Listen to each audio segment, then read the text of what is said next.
Film की शुरुआत में हम एक ताकतवर आदमी फिनिश और उसके शिष्य एंडी को देखते हैं। फिनिश इस बार जंगल में एक विशालकाय शुअर को पकड़ने आया था, जो गांव वालों की फसलों को नुकसान पहुंचाता था और उन्हें परेशान करता था। इतने बड़े बड़े शुअर के सामने भी बहादुर फिनिश डरता नहीं है और अपने साथी एंडी से कहता है, मैं सबके लिए हीरो हूँ और मैं इसे नियंत्रित करना चाहता हूँ और अपनी स्थिति बनाए रखना चाहता हूँ। वह अब अपने हथियार से इस सुअर पर हमला करना शुरू कर देता है, लेकिन इन छोटे हमलों का इस सुअर पर कोई असर नहीं हो रहा। जब एंडी भी फिनिश की मदद के लिए अपने लेजर से इस सुअर पर हमला करता है, तो लेजर सुअर की नाक में चली जाती है और वह गुस्से में नींद से जाग जाता है। गुस्से में वह एंडी को मारने के लिए इतना आगे बढ़ गया कि फिनिश उसे रोकने के लिए उसके सामने आ गया। उसने अपनी पूरी ताकत लगा दी, लेकिन सुअर को रोक नहीं सका। सामने वाले सुअर ने उसे थोड़ी जोर से हवा में उड़ा दिया और फिनिश सुअर पर वापस गिर गया।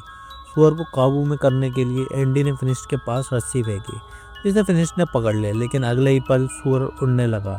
फिनिश ने इस रस्सी को सुअर के पंखों और सींगों में बांधा और उसे अपने काबू में कर लिया। और फिर वह उसे अपने शहर के ऊपर से गांव में उड़ाता हुआ ले गया।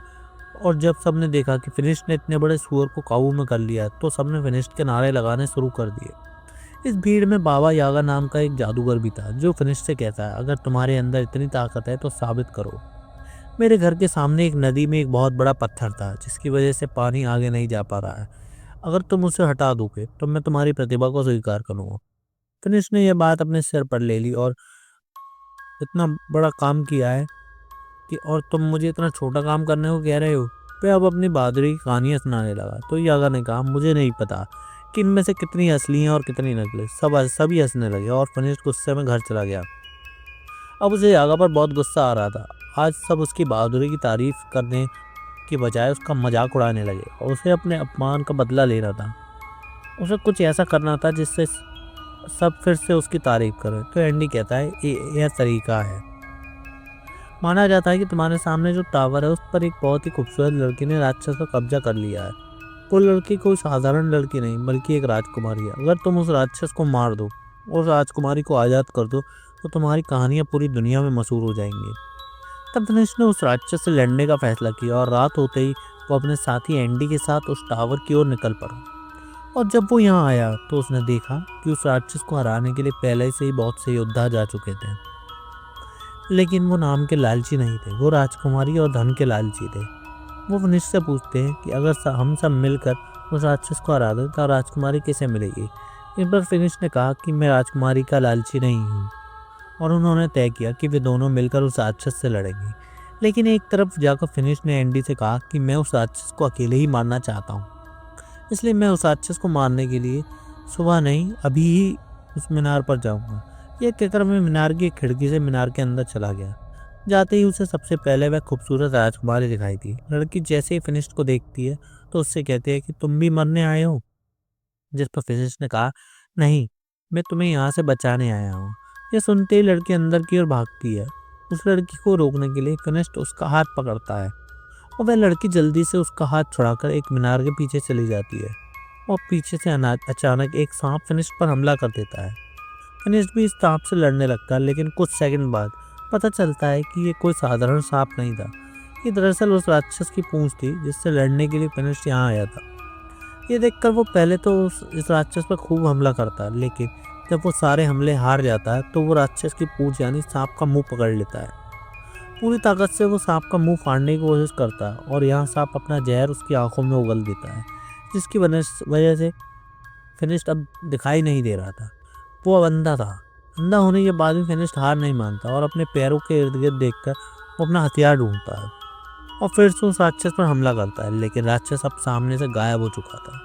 फिनिश ने हमला किया और इस मीनार को तोड़ना शुरू कर दिया। मीनार टूटने की आवाज़ से सारे योद्धा भी खड़े हो गए और तुरंत मीनार के पास आ गए।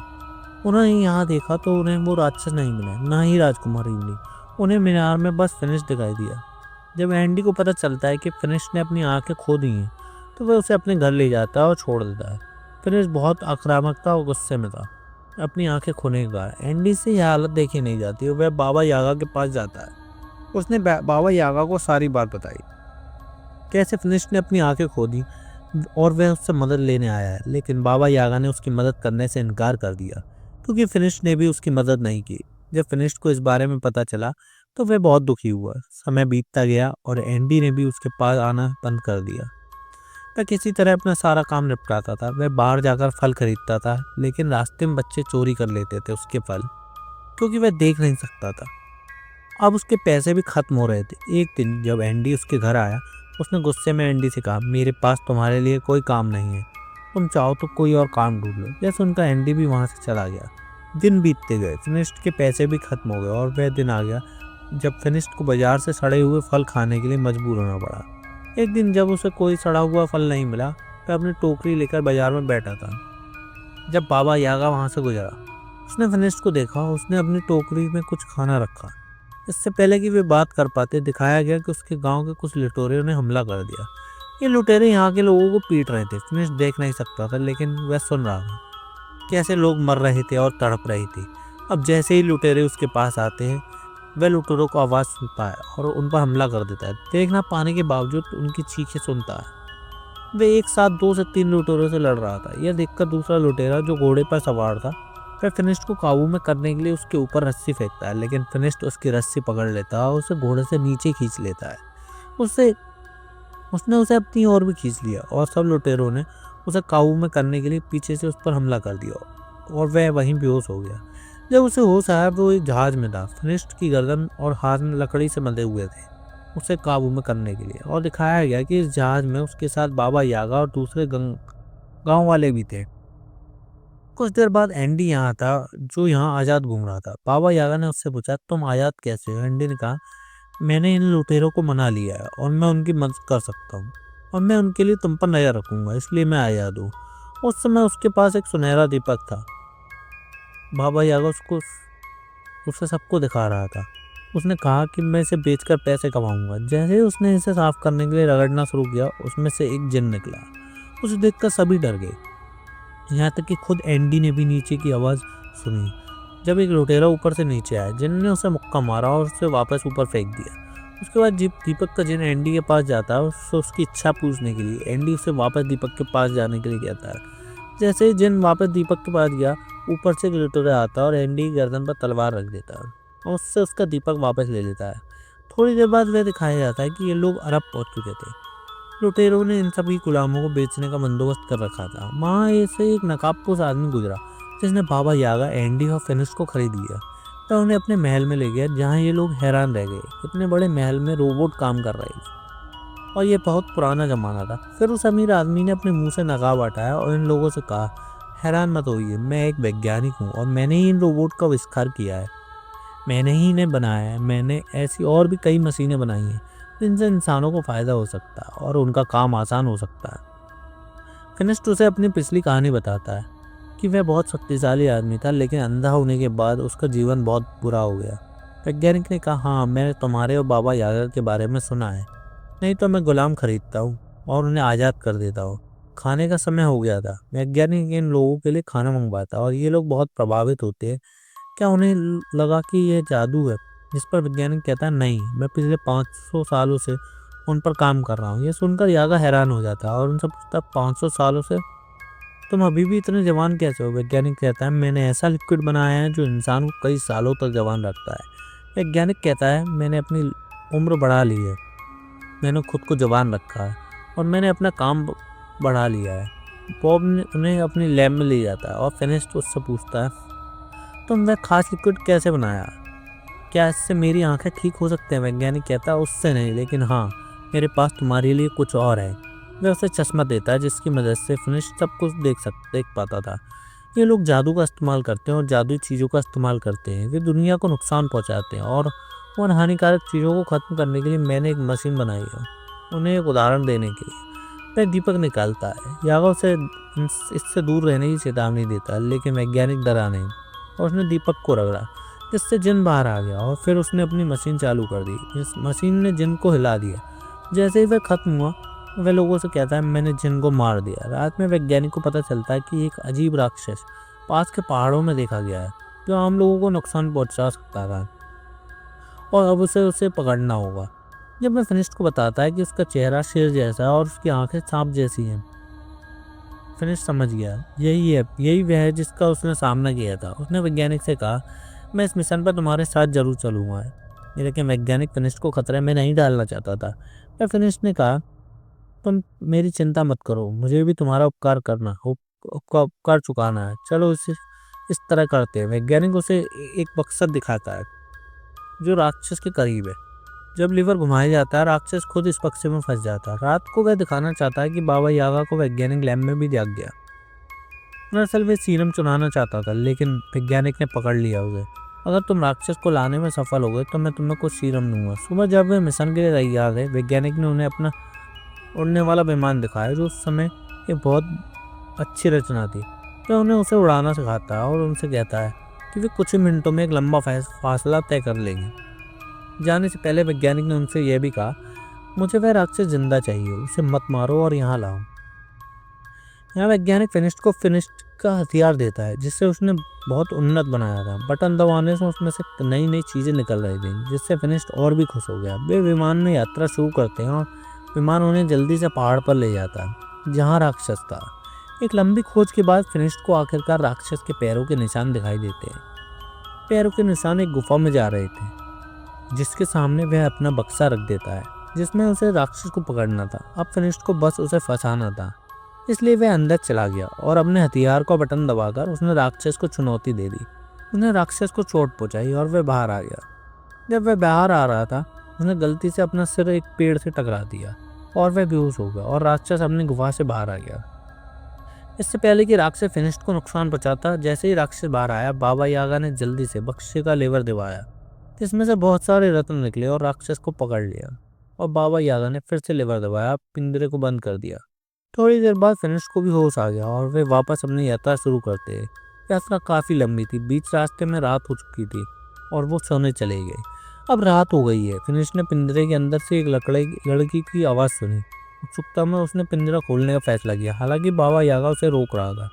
लेकिन फिनिश ने पिंजरा खोल दिया। बाबा यागा ने कहा, इसका मतलब है कि राक्षस असली राजकुमारी है। यागा पीछे से चिल्लाता है, फिनिश तो उसे बाहर मत निकालो, उसे बाहर निकालना खतरनाक हो सकता है। लेकिन फिनिश उसकी बात नहीं सुन रहा था, क्योंकि उसे राजकुमारी पसंद थी। इससे पहले कि वह राजकुमारी को बाहर निकाल पाता, बाबा यागा पीछे से लेवर घुमाता और पिंजरे को फिर से बंद कर देता और फिनिश भी अंदर कैद हो जाता है। अंदर हम देखते हैं वह लड़की अपना हाथ नहीं पकड़ती और मुझसे कहती है कि मुझ पर एक श्राप है। जब भी कोई मेरा हाथ पकड़ता है, मैं उस जंगली राक्षस में बदल जाती हूँ। लेकिन मैं बुरी नहीं हूँ, मैं किसी को नुकसान नहीं पहुँचाती हूँ। तब तक कोई भी मुझे नुकसान पहुँचाने की कोशिश ना करे, और मेरी वजह से किसी को नुकसान नहीं पहुँचना चाहिए।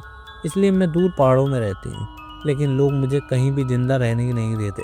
अगले सीन में हम एक वैज्ञानिक को देखते हैं, जिसने एक किसान की बिल्ली चुरा ली। किसान उससे विनती करता है, ये बिल्ली हमें कोई नुकसान नहीं पहुंचाती, यह हमें फ़ायदा पहुंचाती है। लेकिन किसान की कोई नहीं सुनता और वैज्ञानिक बिल्ली को ले जाता है और उसे मशीन के नीचे रख देता है, जो किसी भी चीज़ को जादुई शक्ति खींच लेती है। और इस तरह मशीन बिल्ली की जादुई शक्ति खींच लेती है और बिल्ली के जादू से जो भी सीरम निकलता है वह जाकर अपने लॉकर में रख लेता है। जहाँ हमने देखा कि उसने पहले से ही बहुत सारा सीरम इकट्ठा कर रखा था। यहाँ फिनिश और राजकुमारी एक दूसरे से प्यार करने लगे हैं। बाबा यागा और एंडी उन्हें वैज्ञानिक के पास ले जा रहे हैं। जब ये लोग वैज्ञानिक के पास पहुंचे, वे लैब से दूर खड़े हो गए और वैज्ञानिक को देखने लगे। उन्होंने क्या देखा कि वैज्ञानिक ने सारा जादू ले लिया और एक जादुई पक्षी को और उससे सीरम बनाया और उसे अपने रोबोट में डाल दिया। इसका मतलब कि ये रोबोट उसके आविष्कार नहीं थे, ये रोबोट भी जादू से काम कर रहे थे। वो जादू जो वो दूसरी जादुई चीज़ों से निकालता था। बाबा यागा गुस्से में उसके सामने आता है और उससे कहता है, तुम झूठे हो, तुम्हारे ये रोबोट तुम्हारे आविष्कार नहीं हैं, तुम्हारे ये रोबोट भी जादू से काम करते हैं। इस जादू से तुम्हारी उम्र भी लंबी हो गई है और तुम्हें ये जादू मासूम जानवरों को मार कर मिलता है। जैसे ही वैज्ञानिक ये सुनता है, उसे गुस्सा आ जाता है और वह कहता है, मैं अपने सच्चे अनुयायियों को जिंदा नहीं छोड़ता। बाबा यागा और एंडी दोनों डर जाते हैं और वहाँ से भागने लगते हैं। बाबा यागा ने जल्दी से राजकुमारी और फिनिश को आज़ाद कर दिया, क्योंकि वो जानते थे कि अब वैज्ञानिक भी उनके साथ बुरा करेगा। जैसे ही उसने ये सुना, मुझे उसके बारे में पता चला। वह लंबे समय से मेरे पीछे खड़ा है। उनकी बातचीत के दौरान वैज्ञानिक यहाँ आता है। वह जानता था कि ये लोग यहाँ से भागने की कोशिश करेंगे, इसलिए उसने उन्हें पकड़वा दिया अपने सभी कछुआ रोबोटों से, के साथ और फिर उसने राजकुमारी से जादू शक्तियाँ भी चूसना शुरू कर दिया। यह देखकर फिनिश को गुस्सा आ गया और वह पास गया और राजकुमारी को बचाने की कोशिश की, लेकिन वह उसे बचा नहीं सका। लेकिन उसने राजकुमारी का हाथ पकड़ लिया और उसे राक्षसी में बदल दिया। जैसे ही वह राक्षसी बनी, राजकुमारी ने अपने जंजीर तोड़ दी और वहां से भाग गई। जैसे ही मौका मिला, बाबा यागा और फिनिश ने भी ऊँट को लेकर भागने की कोशिश की, लेकिन वैज्ञानिक के आदमी अब उनके पीछे थे। बाबा यागा अपने जादू से अपने हाथ में कुछ तरबूज ले बदल देता है। तरबूजों में घुसकर उन पर हमला करता है और दूसरी ओर वैज्ञानिक अब एक बहुत बड़ा कछुआ निकालता है बाबा यागा और फिनिश को पकड़ने के लिए। वह किसी भी कीमत पर उन्हें पकड़ना चाहता था और उन्हें मारना चाहता है। हालांकि एंडी ने उससे यह भी कहा, तुम्हारे पास जो जादुई सीरम है वह काफ़ी नहीं है, लेकिन उसने नहीं सुना। वह बड़ा कछुआ जैसे ही महल में से बाहर आया, पूरा महल टूट गया। उसने जल्दी से नियंत्रण कर लिया और फिनिस्ट और यागा की ओर चला गया, लेकिन यागा और फिनिस्ट आगे भागने लगे। फिर उसने अपने तोप के गोलों से उन पर हमला कर दिया। यह देखकर खतरा बढ़ गया है, फिनिस्ट यागा से कहता है, तुम उसका ध्यान भटकाओ, लेकिन जहाँ तक मुझे पता है उसकी सारी चीज़ें उल्टी होने पर काम नहीं करती हैं। यागा टैंक के सामने आता है और वैज्ञानिक अपने टैंक में जादू की मशीन के साथ बाबा यागा के अंदर जादू करना शुरू कर देता है। जादू की वजह से बाबा यागा बूढ़ा दिखने लगा और यह देखकर फिनिश बहुत डर गया। लेकिन जब तक बाबा यागा ने वैज्ञानिक का ध्यान भटकाया, फिनिश ने भी अपने कछुए के ऊपर चढ़ गया। और जैसे ही वैज्ञानिक ने यह देखा, उसने कछुए के तंबू निकाले और फिनिश को गिराने की कोशिश की। फिनिश नहीं गिरा, लेकिन उसका चश्मा गिर गया, जिससे उसे दिखना बंद हो गया। बाबा यागा ने उसका चश्मा गिरते हुए देख लिया था, तो बाबा यागा अब उसे नीचे से देखता है और उसे लड़ने का निर्देश देता है। इस बीच राक्षस बन चुकी राजकुमारी भी यहाँ आ गई थी। वैज्ञानिक उसे देखकर डर गया और फिनिश ने भी वैज्ञानिक के कछुओं के गले में अपनी चेन डाल दी। नतीजतन उसके अंदर का सारा जादुई सीरम नीचे गिर गया और वैज्ञानिक बुरी तरह फंस गया। खुद को बचाने के लिए वह अपने जादुई पंखों से उड़ना चाहता था, लेकिन वह उड़ नहीं सका और अपने ही जादुई सीरम में गिरकर मर गया। यहाँ दिखाया गया था कि फिनिश भी बेहोश था। राजकुमारी ने उसे इस तरह गिरते हुए देखा और रोने लगी, क्योंकि अब राजकुमारी को उससे प्यार हो गया था। जैसे उसके आंसू फिनिश की आंखों पर पड़े, फिनिश को होश आ गया और आश्चर्यजनक रूप से उसकी आंखों भी ठीक हो गईं। और यहाँ फिनिश उससे अपने प्यार का इजहार करता है और हमेशा उसे अपने साथ रहने के लिए कहता है। लेकिन राजकुमारी उससे कहती है, इस श्राप के कारण मैं तुम्हारे साथ नहीं रहना चाहती, हालांकि मुझे अच्छा लगेगा। फिनिश उदास हो जाता है और अपने अन्य साथियों के साथ अपने गांव वापस आ जाता है। वह अभी भी राजकुमारी की याद में पागल हो रहा था, जब यहाँ दिखाया गया था कि बाबा यागा फिर से जवान होने का नुस्खा खोज रहा था और फिर उसे शापित राजकुमारी के श्राप को ठीक करने का एक तरीका मिल गया। वह खुशी खुशी फिनिश के पास जाता है और उसे खुशखबरी देता है कि राजकुमारी को जानबूझकर श्राप दिया गया था, जिसमें राजकुमारी की कोई गलती नहीं थी और उस अभिशाप को ठीक किया जा सकता है। और हम जानते हैं कि ये लोग अगला मिशन करेंगे अभिशाप को दूर करने के लिए, लेकिन अभी के लिए ये फिल्म यही ख़त्म हो जाती है। तो इसका सेकंड पार्ट भी दोस्तों ज़रूर आएगा। अगर आपको मूवी की स्टोरी एक्सप्लेनेशन अच्छा लगा हो तो प्लीज़ वीडियो को लाइक कीजिएगा, कमेंट कीजिएगा, चैनल को सब्सक्राइब भी ज़रूर कीजिएगा। Thank you so much.